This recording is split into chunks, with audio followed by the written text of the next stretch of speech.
No Jumper, coolest podcast in the world. We're doing something a little bit different today. We have a remote call going with the man himself, Dave Blunts. Dave, how you doing?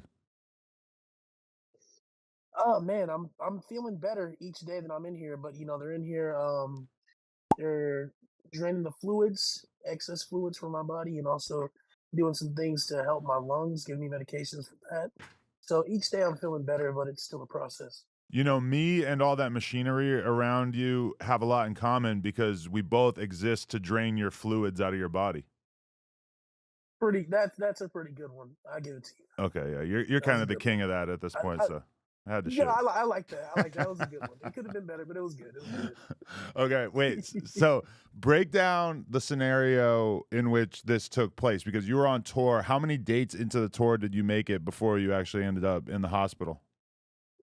I don't know. The whole tour was 15 dates, so I did Phoenix, I did Austin, I did Dallas, I did Houston, I did New York. Yeah, it's about five dates. Okay, and everything was going smoothly up until a certain point, health-wise, or did you start to have issues kinda early on? Well, I knew I was sick before. I knew I was sick before, but I was gonna power through it. Right. Against everybody telling me, maybe you sure you ready? I'm ready. But I couldn't do it no more. So I when we got to Boston for the show the day before, I was just like, yeah, nah, I gotta go to the hospital. Can't What? really breathe. I was just having troubles breathing. I was having troubles breathing, and it's a heart failure exacerbation. What it is. I have heart failure, so that causes fluids to leak from the heart into other parts of the body, causing swelling and weight gain and trouble breathing. It's fluids in the lungs and other parts of the body as well. So Damn, yeah. and so does being on tour make all these things worse, and what is it about being on tour that makes your health kinda decline while you're out there? It's not the tour, it's me. I take full accountability for it. This was a completely avoidable situation. The reason that I'm in here is because of missed doses of medication Mm. and increased intake on like sodium, like salt, things that I'm eating. So it's my fault that I'm in here. Being on the I road, you take just full end up eating accountability. fast food, you end up eating a bunch of crappy food as opposed to being at home, right? Yes, but also, yeah, exactly. Yeah, happens Um, to everybody so when you're on the road.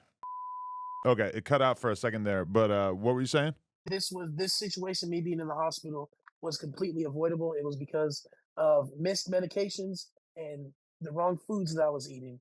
I take fully accountability for it myself. This isn't like a glandular problem or whatever issue. It's a full me issue.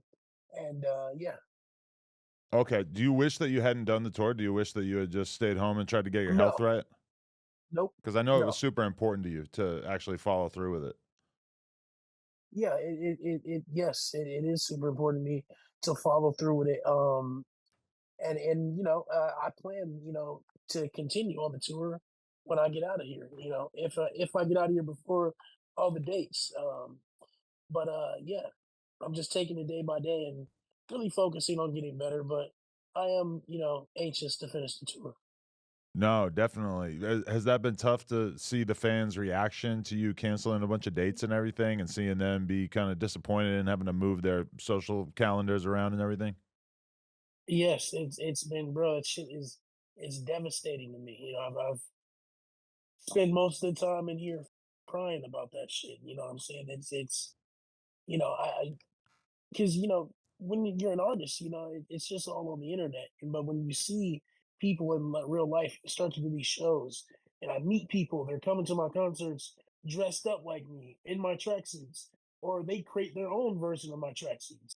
You know what I'm saying? And like, people are passing out at my shows because they get a chance to meet me and see me, and you know what I'm saying. So it's devastating that I'm letting those people down. Yeah, you know what hurts is that I I think there was a Go ahead, gunshot. my bad. Sorry. You know what hurts is that I actually spent like $120, including shipping, to order your tracksuit just because I thought it would be hilarious to show up on the podcast one day wearing it. And then for some reason, it went to a random address in Boston, which I have never lived at that address. I've never been to that address. I never lived in Boston. And so somebody out there has a Dave Blunt's tracksuit. They're probably fairly confused. And it should have been me, but it didn't come to Okay, LA. and I'm in Boston right now. I So if know, you which get is that address, convenient. I'll go get it. You know what I mean? I'll get it, and yeah, I'll Yeah. go get it. Ah, man, it still kind of hurts just knowing it's out there somewhere. Wait, what are the doctors telling you right now in regards to your health and everything? Like what kind of advice are the doctors giving you? Does it feel like they're mad at you for taking on this endeavor, or are they kind of open-minded? No, they're not. Nobody's mad at me. Everybody here is actually pretty nice, and they're understanding, and they're really accommodating. They're fans of me. They know my music. Oh, my kids listen to you. They love you. Can't put down the cup and all that stuff. And Mhm. so yeah, they're very nice and accommodating. And they're just telling me that yeah, you know that this is avoidable. This isn't a price, and like you just have to change your life if No, you want to save it. yeah, totally.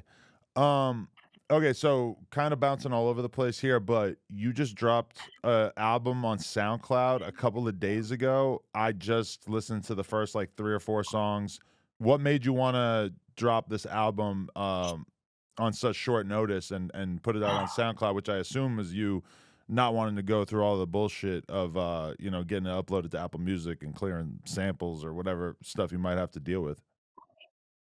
Yeah, well, the thing is, I was making music while I'm in here. I have my equipment with me, Oh. and I take it everywhere with me. And this isn't the first time I made music in the hospital. My fans know that. So I really wanted to get this shit out to the people. There was a few songs that people wanted that were unreleased, and then there was a lot of music that I was making while I was in here that was just like, just being in here, man. It's like I wasn't getting the right oxygen to my brain, so it's like my thought process and my decision making was like not good or correct. But now that I'm in here and I have the oxygen to my brain and they're draining the fluids, I'm thinking so clearly. Like Mm. I feel like I have like I don't know, like I have like a second wind or just like, some shit that I gotta get off my chest, some shit that I gotta say. So I wanted to drop. I'm like, damn, I want to drop an album from the hospital. Like nobody's done that before. Like I'm gonna do that. That's some shit that I made in the hospital, recorded myself, and shit like that. I really wanted to do that, Well, so I did that. It was kind of like, the reason why I put it on SoundCloud is because if I would have went through the label, it would have been clearances and all that shit. I'm like, I wanted this to be to the people now, and we'll deal with that shit later. I didn't even ask my label. I don't even know if they're mad about it or not. mm. I was just figuring, hey, we gonna drop this shit and ask for forgiveness later. So For sure. Like, what was the stuff that you wanted out there that you were the most determined to release? Because I noticed that, like, even just listening to the first few songs, that it's like you're kind of clapping back at a few different people. You said that Antonio Brown deserves to be on the registry. You were kind yes, of sir. getting at Fantano because he had some negative things to say about you in a video recently. Mhm. What was the most pressing content on there? Just what I was feeling. Like my music, like I told you, like told people before, is my music, my albums are like my diary. It's what's going on in my life at this moment. So I Right. wanted to give people an update. Like this is what's going on. The name of the album is Change or Be Changed, and that's what I'm going through right now. It's either I change or I get changed. You see what I'm saying? So Mm-hmm. that's why I named it that because now it's like it's a wake up call. Like now I gotta stop fucking around before a nigga end up in the grave or some shit. You know what I'm saying? So it's like that's why I named it that. And also things I want to get off my chest. Okay, so you just saw the clip, but did you know that you can watch this entire interview right now before it's released to the public, uncensored, by becoming a member for just $5 a month? And there's a lot of other crazy benefits as well. So make sure you hit the link down in the description and sign up. Appreciate y'all.